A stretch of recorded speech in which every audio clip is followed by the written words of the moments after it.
दोस्तों, मैं आपका दोस्त कमलेश जादवानी व्यापार विषय के चैनल में आपका स्वागत करता हूं। आज हम जिस एक नए टॉपिक पर बात करने वाले हैं, इससे रिलेटेड पहले सीरीज में हमने आपको मेट्रोलॉजिकल एक्ट 2009 के अनुसार लेबल कैसे बनाना है, पैकेजिंग मटेरियल का लाइसेंस कैसे लिया जाता है और उसके बाद आपको अगर आप उसके रूल्स फॉलो नहीं करेंगे तो क्या उसका पनिशमेंट या सज़ा है, उसके बारे में बताया।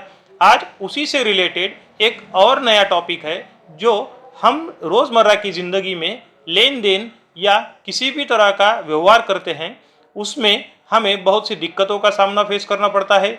चाहे आप खरीदार हो या बेचने वाले हो, दोनों के लिए आसानी हो, इसीलिए इस रूल में कुछ हमारे लिए आसान होना चाहिए, यह सब कुछ इसीलिए हमें बताया है, तो उस पर हमें आज बात करने वाला हूं। तो जुड़े रहिए और टॉपिक हम आज स्टार्ट कर रहा हूं। मैं आपका आज का टॉपिक, इस टॉपिक का सब्जेक्ट है इसे कैसे बेचूं, किलो में, लीटर में या नंबर में। जैसे कि हर यहाँ पर कुछ मैंने इमेजेस बताई है, जैसे कि स्टील है, सलिया, या फिर वेजिटेबल्स है, फ्रूट्स है और ब्यूरेज है, पेंट है, मेडिसिन है, या हमारा कोई घर का खरीदी बिक्री है। इसके बारे में चलिए बात कर रहा हूँ, तो जुड़े रहिए। मैं आपको आपका समय बचाने के लिए यह शॉर्ट में सब बता रहा हूँ, तो उम्मीद करता हूँ आप जुड़े रहेंगे।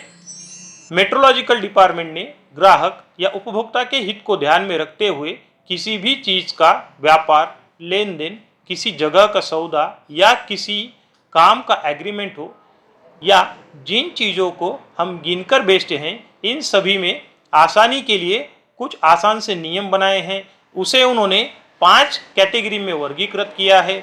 जैसे लेन देन का स्थिति कौन सा है, तो उसे कौन से मेजरमेंट यूनिट में या एकक में हमें करना चाहिए, उसके बारे में बताया। जैसा कि पहला यहाँ पर इसमें बता रहा हूँ, इस टेबल में देखिए, पहला कैटेगरी है अगर चीज़ हमारी सॉलिड है, सेमी सॉलिड है, विस्कस है, mixture of solid and liquid है, तो उसे हमें वेट में ही देना चाहिए, ऐसा गवर्नमेंट रूल के हिसाब से बोला गया है। वेट यानी केजी में आपको या गिनकर ही उसे बेचना है, तोलकर बेचना है। अगर दूसरा कैटेगरी जो किया है उसमें लीनियर मेजरमेंट, यानी जो भी चीज़ हमें एक गिनकर हमें बेचनी है मेजरमेंट में, उसे हमें लेंथ में ही मेजर करना है, यह एक यूनिट बताया गया है। उसके बाद तीसरा कैटेगरी है किसी खुली जगह का, प्लॉट का या फ्लैट का सौदा जब भी हम करेंगे उसे एरिया में ही मेजरमेंट करना है।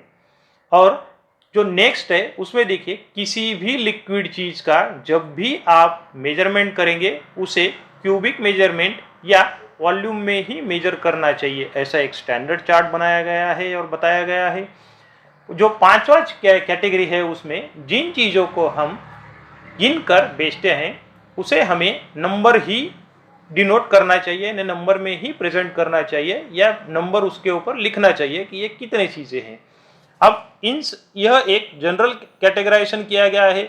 अब आने वाले स्लाइड में मैं आपको 21 तरह के लेन देन के बारे में बताऊंगा।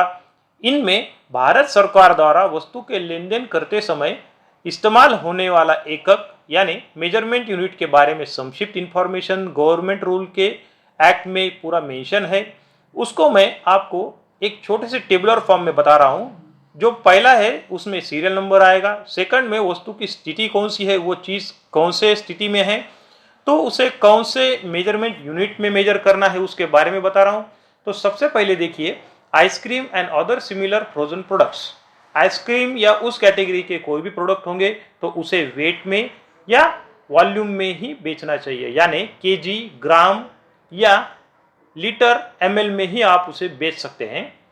हनी, शहद, माल्ट एक्सट्रैक्ट, गोल्डन सिरप में वेट में ही बेचना है, यानी जब भी आप बेचेंगे तो उसे वजन में ही बेचना है।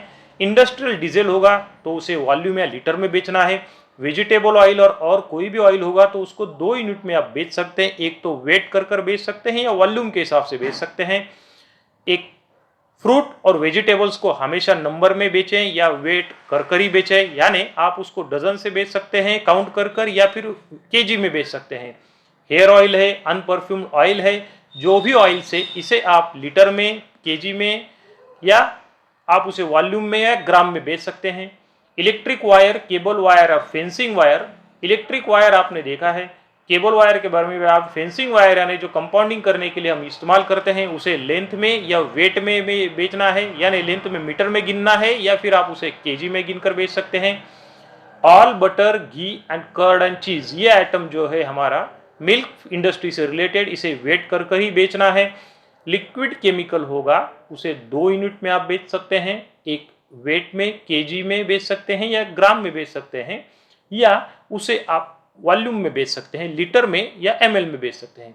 जो नेक्स्ट है उसमें हम देखेंगे एरोसोल प्रोडक्ट्स, यानी मेडिसिनल स्प्रे हो गए, पेन किलर स्प्रेज हो गए, फ्रैग्रेंस हो गए, डिओ स्प्रे हो गए, इस तरह के कोई भी एरोसोल प्रोडक्ट होंगे जिसमें एरोसोल इस्तेमाल किए जाते हैं, उन्हें हमें वेट में ही बेचना है, यानी ग्रामेज में उसका या फिर केजी में उसका इंडिकेशन करना है। स्वीट प्रिपरेशन यानी रसगुल्ला, गुलाब जामुन, जो भी स्वीट प्रोडक्ट बनेंगे उसे वेट में ही यानी किलो में या ग्राम में ही बेचना है। रेडीमेड क्लॉथ होंगे उसे नंबर और साइज में ही बेच सकते हैं आप, और किसी भी अन्य यूनिट में नहीं बेच सकते। टायर और ट्यूब जो है इसे नंबर में रिप्रेजेंट किया जाता है। सीएनजी, एलपीजी और एलएनजी जो भी गैस है इसे हमें वेट में ही बेचना चाहिए या खरीदना चाहिए। आयरन, स्टील मटेरियल, इसे वेट और नंबर में बेचा जाता है। वुड मटेरियल होगा उसे लेंथ में बेचा जाएगा। पेपर और पापड़ यह दोनों वेट और नंबर में भी बेच सकते हैं, इसे 2 यूनिट में बेच सकते हैं। पेंट इंडस्ट्री और अदर कोई भी अदर देन पेस्ट यानी सॉलिड पेंट होगा तो उसे वॉल्यूम में बेचना है, और पेस्ट और सॉलिड पेंट रहेगा तो उसे वेट में बेचना है। जो भी हमारे ग्रेन्स है, सॉस और कोई भी ग्रोसरी आइटम होगा उसे वजन में ही बेचना है। उम्मीद करता हूं जो भी इस एक्ट में बताया गया था मैंने समरी में बताने का प्रयास किया। अगर आपको इसमें कुछ डाउट है तो जरूर कमेंट बॉक्स में शेयर करें, हम उस पर काम कर रिप्लाई देने का प्रयास करेंगे। Thank you very much for watching our video. Thank you very much.